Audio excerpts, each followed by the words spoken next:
Hello guys. पिछली video में मैंने आपको बताया था कि कैसे एक 3 सिलेंडर टर्बोचार्ज इंजन छोटा होने के बाद भी ज़्यादा पावर प्रोड्यूस करता है। अगर आपने वो वीडियो नहीं देखी है तो आप उस वीडियो को देख सकते हैं। वीडियो का लिंक आपको डिस्क्रिप्शन में और आई बटन में मिल जाएगा। अब आपको ये तो पता लग गया कि टर्बोचार्ज इंजन कैसे ज़्यादा पावर प्रोड्यूस करते हैं, लेकिन छोटा होने की वजह से उन्हें ज़्यादा स्ट्रेस झेलना पड़ता है।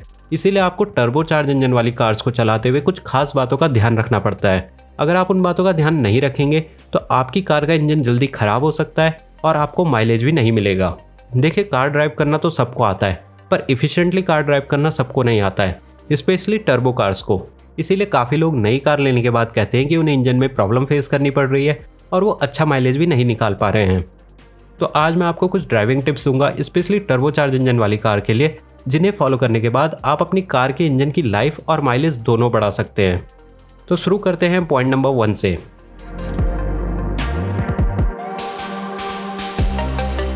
कार को चलाने से पहले थोड़ा वार्म अप होने दें।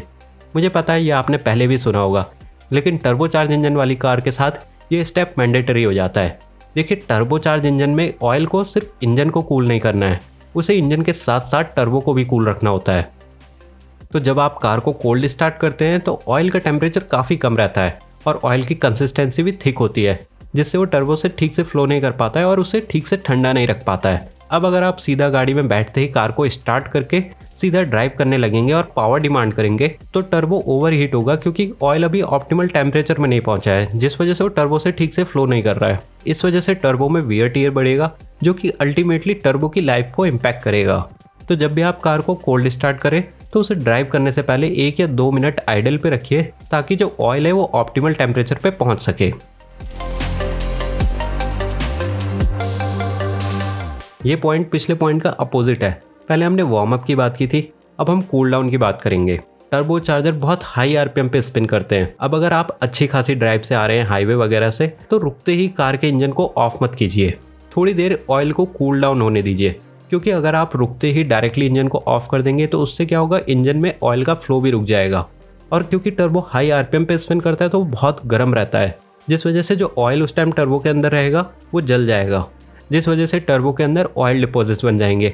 अब अगर आप रिपीटेडली ऐसा करते रहेंगे तो धीरे धीरे टर्बो क्लॉग होना शुरू हो जाएगा और उसके अंदर से ऑयल ठीक से फ्लो नहीं करेगा, जिससे अल्टीमेटली टर्बो भी डैमेज होगा और इफिशिएंसी भी कम होगी। तो इंजन को ऑफ करने से पहले 1 या 2 मिनट आइडल पर रखें, या फिर जब आपको पता है कि आप रुकने वाले हैं, लास्ट के 1 या 2 किलोमीटर में आप थोड़ा लो आरपीएम पे कार को ड्राइव कीजिए। इससे टर्बो और ऑयल दोनों थोड़ा कूल डाउन हो जाएंगे।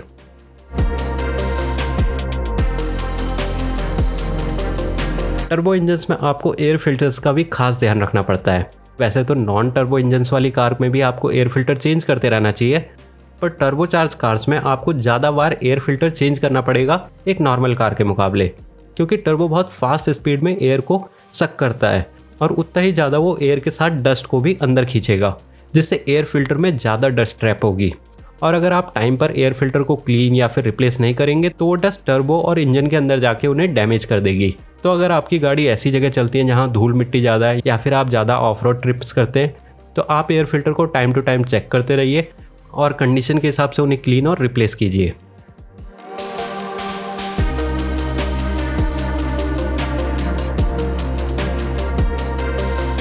लगिंग का सिंपल मीनिंग होता है हाई गियर में लो आरपीएम पर गाड़ी चलाना। कोई एक सिंपल एग्जांपल देता हूँ। मान लीजिए आप एक गियर वाली साइकिल चला रहे हैं। अब अगर आपका गियर हाई है और स्पीड लो है तो आपको उसको पैडल करने के लिए ज़्यादा मेहनत करनी पड़ेगी और स्पीड भी काफ़ी स्लो रहेगी। लेकिन जैसे ही आप गियर डाउन करेंगे, फर्स्ट या सेकंड गियर पे आएंगे, तो स्पीड काफ़ी इजीली इंक्रीज़ होगी और आपको मेहनत भी नहीं करनी पड़ेगी। सेम उसी तरीके से अगर आप अपनी कार को हाईवे पर ड्राइव कर रहे हैं 80-90 की स्पीड पर और आपके सामने थोड़ा ट्रैफिक आ जाए जिस वजह से आपको स्पीड कम करनी पड़े, तो आपने गाड़ी की स्पीड तो कम कर दी लेकिन गियर डाउन नहीं किया। फिर जैसे ही ट्रैफिक क्लियर हुआ, आपने वापस से एक्सीलेटर पैडल को दबाया और गाड़ी को आगे पुश करना शुरू कर दिया। लेकिन क्योंकि गाड़ी हायर गियर पर है तो गाड़ी उस स्पीड से आगे नहीं बढ़ेगी, वो धीरे धीरे ही आगे बढ़ेगी, फिर चाहे आप एक्सीलेटर पैडल पर कितना भी जोर दीजिए। अब इस एक्सीलेटर पैडल पर जोर देने से होगा क्या कि एयर फ्यूल का मिक्सचर इंजन के अंदर ज़्यादा जाएगा, जिस वजह से इंजन में पावर तो प्रोड्यूस हो रही है, लेकिन क्योंकि गाड़ी हायर गियर पर है तो वो एनर्जी स्पीड में कन्वर्ट नहीं होगी, वो हीट में कन्वर्ट हो जाएगी, जिस वजह से इंजन पर लोड बढ़ेगा अब इंजन और टर्बो दोनों की बैंड तो बजेगी ही, उसके साथ साथ माइलेज भी ड्रॉप होगा।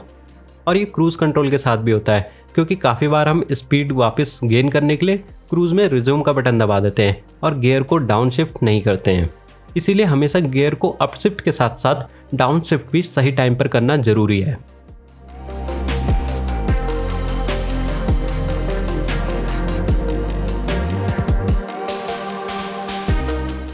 अपनी सेंसिबल फैमिली टर्बोचार्ज कार को एक स्पोर्ट्स कार की तरह ड्राइव मत कीजिए। होती दोनों ही टर्बोचार्ज कार्स हैं, पर दोनों की बिल्ड क्वालिटी, दोनों में लगे हुए कंपोनेंट्स उसी हिसाब के होते हैं जिस पर्पज़ के लिए उन्हें बनाया गया है। प्लस अगर आपने देखा होगा कि उन कार्स की मेंटेनेंस भी काफ़ी ज़्यादा की जाती है। वहीं आप अपनी एक नॉर्मल टर्बोचार्ज कार को चलाएंगे तो एक स्पोर्ट्स कार की तरह है, जैसे कि आपने काफ़ी सारी यूट्यूब वीडियोज़ में देखा ही होगा जिसमें इन कार से ड्रैग रेस की जाती है और मेंटेनेंस के नाम पे ज़ीरो। तो हमेशा कार को हाई आरपीएम पर मत चलाइए। आपको किसी को ओवरटेक करना है करिए और उसके बाद सही गियर पर आकर नॉर्मल आरपीएम मेंटेन कीजिए। जितनी देर आप हाई आरपीएम पर गाड़ी चलाएंगे, इंजन पर तो लोड पड़ेगा ही, लेकिन उससे कहीं ज़्यादा लोड पड़ेगा टर्बो पर।